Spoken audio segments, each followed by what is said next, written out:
বাগেরহাটের ঐতিহ্যবাহী পিঠা বানানো হচ্ছে, সাথে কিন্তু আজকে অনেক ধরনের ভালো মন্দ রান্না হবে বাসায়। আমাদের বাগেরহাটের ঐতিহ্যবাহী পিঠা বানানো হবে আর তার সাথে হাঁসের মাংস রান্না করা হবে না, এটা তো আসলে মানানসই না।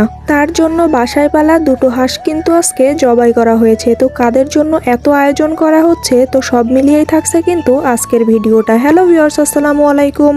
যেহেতু পাতিহাঁস রান্না করা হবে, তো তার জন্য তো কিছু মশলা আগে থেকে রেডি করে নিতে হবে, কারণ আম্মু বলেছিল পিঠা বানানোর আগেই হাঁসের মাংসটা রান্না করে নিবে।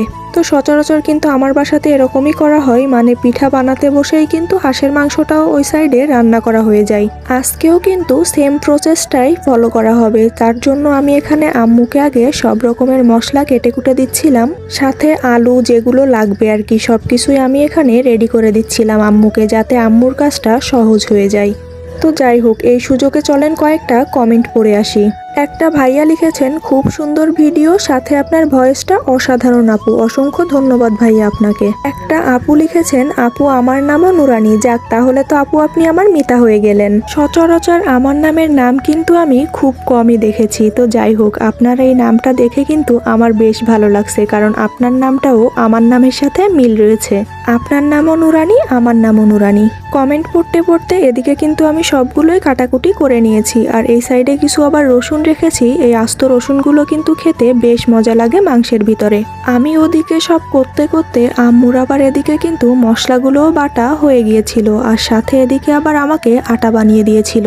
ওই যে ফার্স্টেই বললাম যে সবকিছু কিন্তু আম্মু আগে থেকে রেডি করে নিচ্ছিল, মানে মাংসের জন্য আমি আম্মুকে রেডি করে দিয়েছিলাম, আর পিঠার জন্য আম্মু আমাকে এদিকে সবকিছু রেডি করে দিয়েছিল, আর আমি বসে বসে পিঠা বানাচ্ছিলাম।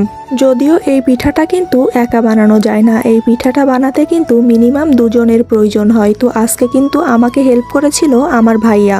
আমার ভাইয়ার অফিস যেহেতু আজকে বন্ধ ছিল, যার জন্য কিন্তু ভাইয়া আমার কাজে আজকে হেল্প করতে পেরেছিল। তো এবার বলি, আসলে আমাদের বাসায় কারা আসছে। আসলে কিন্তু আপুরা, আমার বাসায় কিন্তু কেউই আসছে না। আমার ভাইয়ার আজকে অফিস বন্ধ, যার জন্য আব্বু আগের দিন বলেছিল বাসাতে একটু সেয়াই পিঠা বানানোর জন্য। তো ভাইয়ার অফিসটাও যেহেতু আজকে বন্ধ ছিল, আর বাসায়ও যেহেতু হাঁস আছে, আর যেহেতু শীতের শেষ দিকে চলে এসেছি আমরা, যার জন্য ভাবলাম তাহলে আর দেরি কেন, পিঠাটা বানিয়েই দেওয়া যাক। আর বাসায় কিন্তু সবকিছু থাকলে রেডি করা কোনো ঝামেলাই হয় না কোনো কিছু বানাতে। আর আলহামদুলিল্লাহ আমার বাসাতে যেহেতু হাঁস মুরগি সবকিছুই আছে, তো খেতে চাইলে কিন্তু আমার বাসাতে খুব একটা দেরি হয় না। কারণটা ওই যে বাহিরে থেকে কিনতে হয় না, যেগুলো আছে বাসায় সেগুলোই আমাদের দিব্যি খাওয়া চলে যায় আলহামদুলিল্লাহ। তো যাই হোক, আমাদের সেয়াই পিঠা বানানোটা আপনাদের কাছে কেমন লাগলো অবশ্যই কমেন্ট করে যাবেন। আর আমাদের বাগেরহাট অঞ্চলে কে কে আছেন